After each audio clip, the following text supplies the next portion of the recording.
Billionaires club లో చేరిన సుందర్ పిచాయ్ దిగి వచ్చిన గోల్డ్ రేట్ 25,000 ఉద్యోగాలను తీసేసే పనిలో ఇంటెల్. ఇలాంటి ఇంట్రెస్టింగ్ బిజినెస్ న్యూస్ ఇప్పుడు చూద్దాం.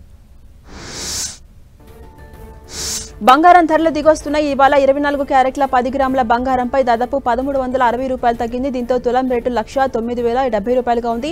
ఇక 22 క్యారెట్ల 10 గ్రాముల బంగారంపై దాదాపు 1,250 రూపాయల ధర పడిపోగా తులం గోల్డ్ 92,550 వద్ద ట్రేడ్ అవుతుంది. అటు కిలో వెండి రేటు 1,000 రూపాయలు దిగొచ్చింది. దీంతో కిలో వెండి ధర 1,28,000 వద్ద కొనసాగుతుంది.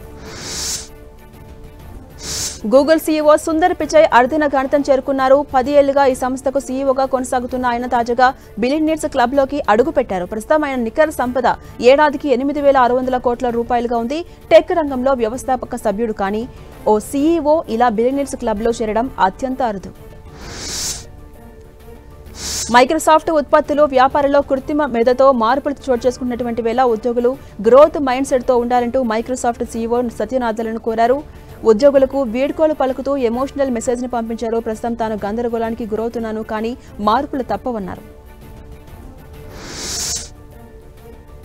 ఎన్సీఆర్లో పెట్రోల్ డీజిల్ వాహనాలకు నిర్దేశించిన వయో పరిమితి BS6 ప్రమాణాలు కలిగిన వాహనాలను సైతం వర్తిస్తుందా లేదా అని కోరుతూ దాఖలైన పిటిషన్పై సుప్రీంకోర్టు ఈ నెల 28న విచారించబోతోంది. వాస్తవానికి పెట్రోల్ వాహనాలకు 15 ఏళ్లు, డీజిల్ వాహనాలకు కేవలం 10 ఏళ్లు మాత్రమే వయో పరిమితి ఉంది.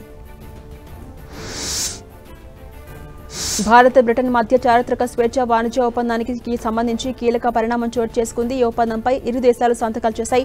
భారత ప్రధాని మోదీ, బ్రిటన్ ప్రధాని కీర్ స్టార్మర్ సమక్షంలో ఇరు దేశాల వాణిజ్య శాఖ మంత్రులు ఈ ఒప్పందంపై సంతకాలు చేశారు. దీంతో కార్లు, వైద్య పరికరాల ఉత్పత్తుల ధరలు తగ్గబోతున్నాయి.